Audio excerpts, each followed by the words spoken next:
Hello everyone, in this video I'll be translating and summarizing the latest Urdu broadcast by Shahbaz Gill to make it accessible for our English-speaking audience. Let's go through the key developments and insights in Shahbaz Gill's words.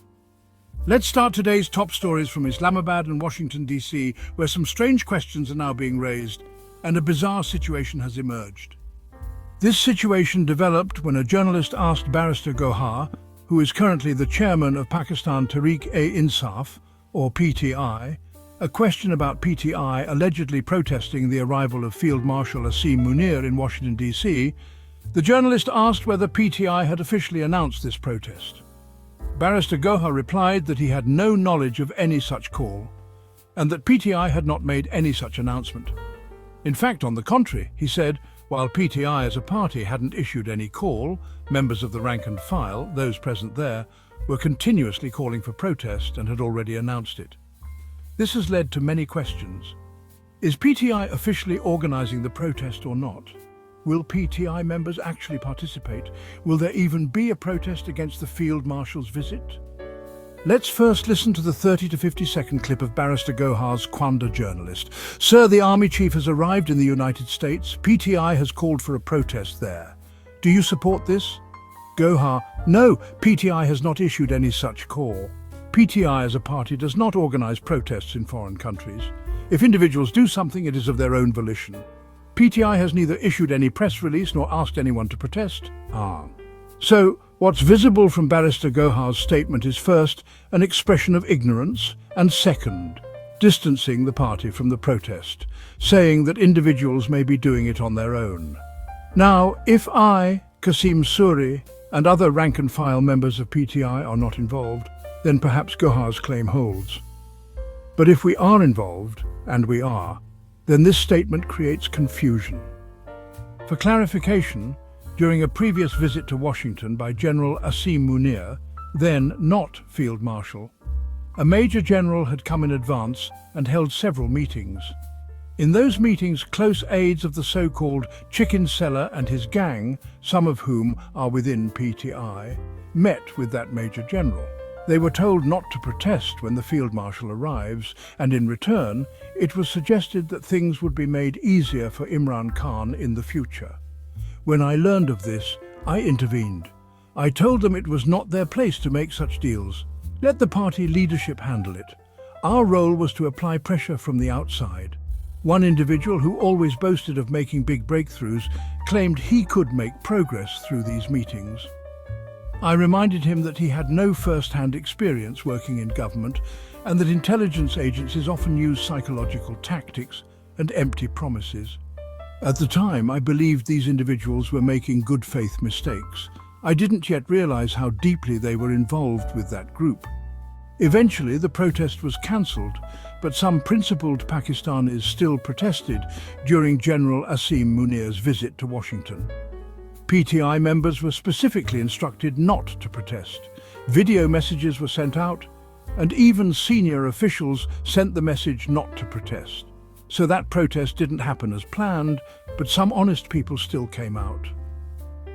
Even then, the injustices against PTI were visible, which is why the protest happened, albeit with fewer people and in a disorganized manner.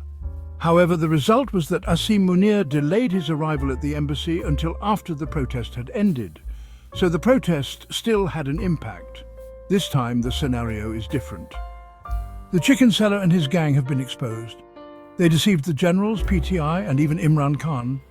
Initially, I thought they were just naive, but now it's clear they've been playing a deep game. This gang has aligned with the generals while pretending to be loyal to Imran Khan. One of them even leaked the truth about taking doctors to meet generals. Why? Because he craves exposure. He constantly needs to feel important. This person, again the chicken seller, used to ask for exposure back in university, meaning he wanted his name to be mentioned everywhere so he would feel important. He shares fake or real screenshots of conversations with others, which is highly unethical. If someone shares a private chat without consent, it shows moral bankruptcy. If they can do it to others, they'll do it to you too. This same person returned from Pakistan and told the generals that the doctors he brought were the real face of the movement. The generals might now realize they were fooled, because after those doctors left, the movement didn't benefit. I'm not saying they did nothing, but I believe they were manipulated. One friend from that group said, "When Imran Khan is released, I'll quit politics." Yet when election time comes, people like that are first in line for party tickets. Everyone wants some exposure, identity, influence. That's not inherently bad. But some people don't admit it. Even now, the chicken sellers group is under pressure. The public is demanding that the protest must happen. And this time, they won't be able to stop it.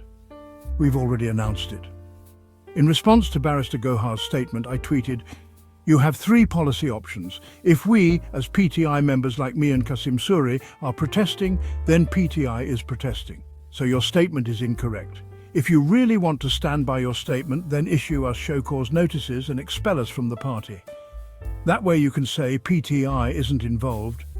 If neither of the above, just stay silent and dodge the question." I understand that openly endorsing the protest might create problems for Gohar in Pakistan, so silence might be his best option, or he can say, "These individuals have direct ties to Imran Khan. They're acting independently. PTI has no control over them."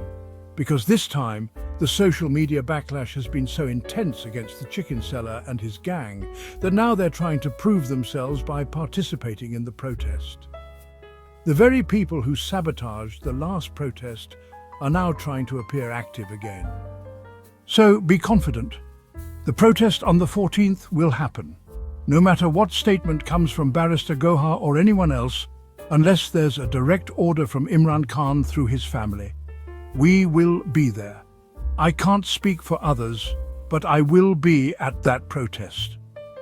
Now moving on to the next development, the Inspector General of Punjab visited the home of Zilay Shah, or so it was presented. A whole environment was created around this, giving the impression that the IG went to Zilay Shah's house.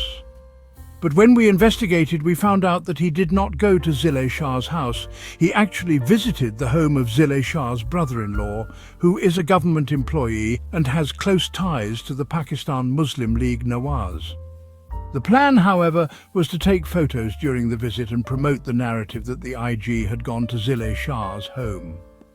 Sources, I can't name them, told us that before going there, the IG Punjab had confided in a close associate, saying, "Zilay Shah appears in my dreams, and whenever he does, he is crying."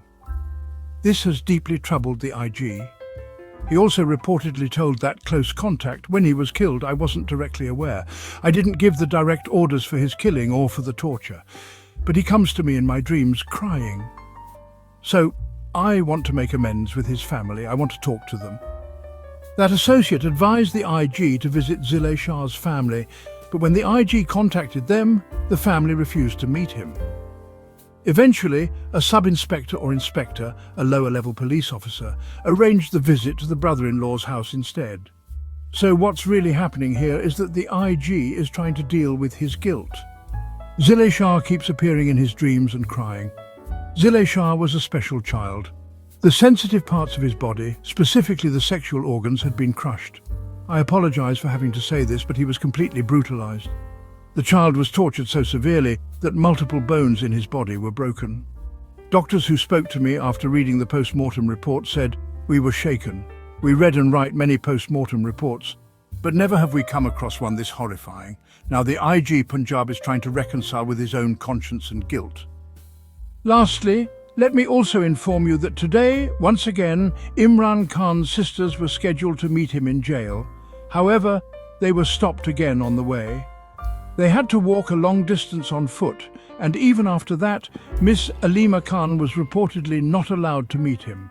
However, Miss Uzma Khan and Miss Noreen Niazi were allowed to meet him. They later returned and conveyed a message from Imran Khan once again that the KP budget will not be passed until Imran Khan gets the complete picture and orientation of it. Finally, let me share that the internet is absolutely stormed by this Fiza Ali and Sohail Warich story. She mentioned on an Eid show that if Sohail Warich weren't a journalist, he'd be cleaning bathrooms in a restaurant in some foreign country. And the reason for that is, whenever he interviews an actress, he ends up in her bathroom. So basically, she, Fiza Ali, slammed him hard. After that, Fiza Ali became overnight popular and that meme started circulating everywhere. But apparently Fiza Ali doesn't have a Twitter account. Or maybe, there's a new one. Now, obviously, my purpose is to push forward the narrative in the right direction. I hold one of the largest Twitter accounts in Pakistan, among the top 10 to 15. It has a following of almost 5 million people, so I retweeted the account that claimed to be Fiza Ali's, and my interest in retweeting it was simple. This conversation that had gone viral should go even more viral, because if the lady herself doesn't have a Twitter account, people won't be able to see her response, and if it's a new account, maybe only 10, 20 or 50 people would see it. But if an account with 5 million followers boosts it, then that message will spread worldwide. So I retweeted it. As soon as I did that, R.S. Ahmed, you know him, he likes juicy content, he commented, "This Twitter account is fake. And it seems like Mr. Gill has come under the control of a colonel. Looks like he even DM'd her. Thank God I didn't DM her. I just publicly reposted the post, just like you do on Instagram." So the point I want to make is, Ahmed tried to mock me, suggesting that this account supposedly belonging to Fiza Ali was fake. Now, I don't know whether the account is fake or not, but Fiza Ali posted something about S. Ahmed that I personally don't think was appropriate. Seems to me like she was being cheeky with S. Ahmed. And poor S. Ahmed, he was just trying to push the same narrative forward just like I was. Neither of us was trying to make Fiza Ali's account popular. We just wanted to amplify what was said so that Mr. Sahi, the one criticised, would feel some heat. But in this casualty, S. Ahmed tried to drag me into it. As fate would have it, S. Ahmed himself got caught up in that very casualty. So S. Ahmed, my advice to you as someone who knows you're usually kind, is don't dig a pit for someone else, because when a person digs a pit for others, they fall into it themselves. Now, I don't know if these red-tinted photos exist or not. That's something only you can tell us. That wraps up our translation of Shahbaz Gill's video. I hope this English version helped you understand his message better. Please like, share and subscribe to Awami Lens to help our community grow. Don't forget to leave a comment below and let me know what you thought of this effort.